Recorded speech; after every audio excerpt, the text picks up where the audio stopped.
Setelah Khalid bin Walid berhasil merebut kemenangan besar di Ajnadin, Abu Ubaidah melanjutkan perjuangan menuju Damaskus, ibu kota Syria. Kota strategis ini dikepung selama 6 bulan hingga akhirnya menyerah.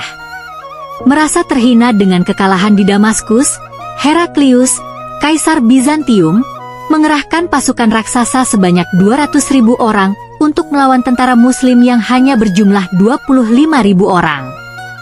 Pertempuran sengit pecah di tepi sungai Yarmouk.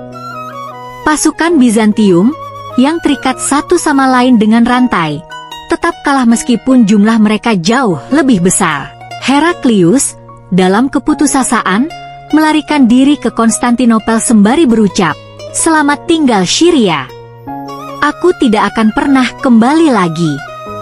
Sementara itu, satu kota penting lain yang menjadi target berikutnya adalah Baitul Maqdis, Yerusalem.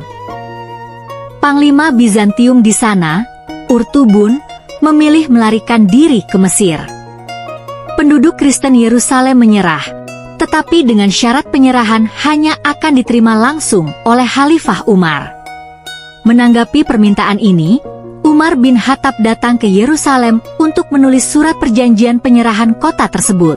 Setelah itu, Muawiyah bin Abi Sufyan diangkat menjadi gubernur wilayah utara, meskipun Panglima Abu Ubaidah tetap memimpin misi militer di kawasan ini. Demi menjaga stabilitas di Palestina, Khalifah Umar memandang penting untuk menaklukkan Mesir. Tugas besar ini diamanahkan kepada Amr bin al-Ash, yang memimpin 4.000 pasukan menuju Mesir. Mereka tiba di Al-Farama, kota timur Mesir, pada Januari 640 Masehi. Perjalanan berlanjut hingga mereka mengepung benteng Babylon, benteng legendaris yang dijaga 25.000 prajurit. Setelah pengepungan selama 6 bulan, dengan tambahan bantuan pasukan hingga jumlahnya mencapai 10.000 orang, benteng ini berhasil direbut pada Juli 640 Masehi. Target berikutnya adalah Alexandria, Iskandariah, kota terindah kedua setelah Konstantinopel. Setelah menerima 10.000 pasukan tambahan, Amr memimpin serangan terhadap kota yang dipertahankan oleh 50.000 prajurit Bizantium. Kota itu akhirnya jatuh pada September 642 Masehi, menyusul arahan Khalifah Umar yang menekankan pentingnya penaklukan Alexandria. Setelah kemenangan ini, Amr bin al-Ash diangkat menjadi gubernur Mesir.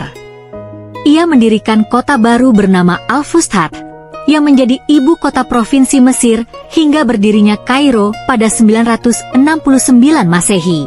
Sebuah masjid yang ia bangun di sana, Masjid Amr bin al-Ash, masih berdiri hingga hari ini. Di bagian timur, Khalifah Umar memperkuat pasukan Mutsana bin Haritsah dengan mengirim Sa'ad bin Abi Waqqas beserta 10.000 pejuang. Pertempuran pertama melawan Persia terjadi di Qadisiyah pada Mei 637 Masehi. Dalam pertempuran ini, pasukan Muslim berhasil membunuh Rustam, Panglima Persia, dan meraih kemenangan besar, termasuk merebut banyak harta rampasan perang. Selanjutnya, Sa'ad memimpin penaklukan Al-Madain, ibu kota Kekaisaran Persia, pada Juni 637 Masehi. Dengan jatuhnya Al-Madain, Maharaja Persia, Yazdajir III, melarikan diri, dan Kekaisaran Persia yang telah berdiri sejak tahun 226 Masehi mendekati kehancurannya. Namun, Yazdajir masih berhasil mengumpulkan 100.000 pasukan untuk perlawanan terakhir di Nihawan pada 641 Masehi. Dalam pertempuran itu, pasukan Persia kembali kalah telak dan Yazdajir melarikan diri ke Khurasan. 10 tahun kemudian, ia dibunuh oleh pengikutnya sendiri, mengakhiri riwayat dinasti Sasan yang telah berkuasa selama 4 abad. Sebagai tanda berakhirnya perlawanan Persia, Khalifah Umar mengangkat Salman Al-Farisi sebagai gubernur Persia dengan pusat pemerintahan di Al-Madain. Sementara itu, Sa'ad bin Abi Waqqas tetap dikenang sebagai penakluk besar Kekaisaran Persia.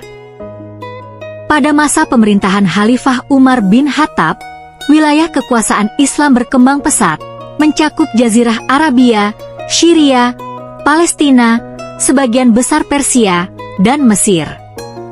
Keberhasilan ini tidak hanya memperluas wilayah Islam, tetapi juga menjadi pondasi bagi peradaban Islam yang semakin kuat di masa-masa selanjutnya.